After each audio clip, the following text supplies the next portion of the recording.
নমস্কাৰ, মই নয়নমণি দাস। এটা নতুন ভিডিঅ' লৈছোঁ, সকলোৱে শেষলৈকে চাওক। আজি হ'ল 13 ফেব্ৰুৱাৰী আৰু জুবিন গাৰ্গ হত্যাকাণ্ডৰ আজি শুনানি গ্ৰহণ কৰা হ'ল।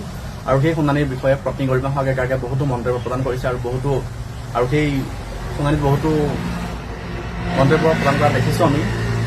আৰু পত্নী গৰিমা শইকীয়াই কৈছে দোষীয়ে কোনো পধ্যে জামিন পাব নালাগে আৰু দোষীক কঠোৰতম শাস্তি প্ৰদান কৰিব লাগে আৰু কামবোৰ অতি লেহেমীয়া হৈ আছে বুলি কৈছে। আৰু শ্যামকানু মহন্তৰ যোনটো বেংক একাউণ্ট সেইটো ফ্ৰিজ কৰা হৈছে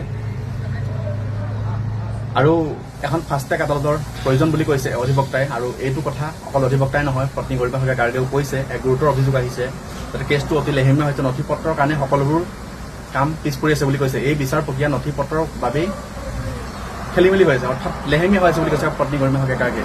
আৰু জুবিন গাৰ্গে উপযুক্ত ন্যায় পালে বুলি আপুনি ভাবেনে? আৰু হত্যাকাৰীয়ে কঠোৰতম শাস্তি পাইছে বুলি আপুনি ভাবেনে? আৰু শ্যামকানু মহন্ত, সিদ্ধাৰ্থ শৰ্মা, নন্দেশ্বৰ বৰা, পৰেশ বৈশ্য, সন্দীপন গাৰ্গ, অমিত প্ৰকাশ, শেখৰ জ্যোতি আৰু 18জন প্ৰৱাসী অসমীয়াই উপযুক্ত শাস্তি পালে বুলি ভাবিব পাৰিবনে? এতিয়াও ভাবিব নোৱাৰো। আৰু জুবিন গাৰ্গে উপযুক্ত ন্যায় পোৱা নাই, পাব লাগিব। আৰু সকলোৱে আমাৰ চেনেলটো গৈ ছাবস্ক্ৰাইব কৰক, দা নয়ন পুষ্পা ব্লগ। ফুল ভিডিঅ'টো প্ৰমাণ সহকাৰে ইউটিউবত দি থোৱা আছে, চাবগৈ, ছাবস্ক্ৰাইব কৰিব আৰু জুবিন গাৰ্গৰ কাৰণে ন্যায় বিচাৰক আৰু জুবিন গাৰ্গৰ ন্যায়ৰ কাৰণে মাত মাতি জাষ্টিছ ফৰ জুবিন গাৰ্গ লিখক। আৰু মোৰ ভিডিঅ'টো ভিতৰলৈ টানি নিয়াৰ কোনো প্ৰয়োজন নাই, কোনো দৰকাৰ নাই। আৰু মই ন্যায় বিচাৰিছোঁ, মই ন্যায় বিচৰাটো এটা অধিকাৰ আৰু ন্যায় বিচৰাটো এটা মোৰ দায়িত্ব আৰু অৰ্থাৎ কৰ্তব্য। আৰু প্ৰাণৰ শিল্পীগৰাকীৰ আত্মাৰ চিৰশান্তি কামনা কৰিলোঁ। আৰু প্ৰাণৰ শিল্পীগৰাকীৰ যোনটো সমাধি ক্ষেত্ৰ আছে, তাত থকা গামোচা গীটাৰ ভৰাই আৰু চাকি বন্তি সকলোবোৰ ভাঙি যিয়ে থানবাদ কৰিছিল সেইজন ব্যক্তিৰ ওপৰত আইনী ব্যৱস্থা গ্ৰহণ কৰা আমি দেখা নাই। ভাস্কৰজ্যোতি চমুৱাৰ ওপৰত, আৰু ভাস্কৰজ্যোতি চমুৱাক অতি সোনকালে আইনী ব্যৱস্থা গ্ৰহণ কৰিব লাগে তেখেতৰ ওপৰত।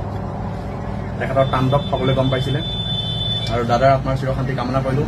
দোষীয়ে যাতে কেতিয়াও মুকলিভাৱে তললৈ আহিব নোৱাৰে আৰু যাতে উপযুক্ত শাস্তি প্ৰদান কৰে দাবী জনালোঁ। ভিডিঅ'টো সকলোৱে শ্বেয়াৰ কৰক, 10 বাৰ justice for Zubeen Garg, justice for Zubeen Garg. আজিলৈ বাই।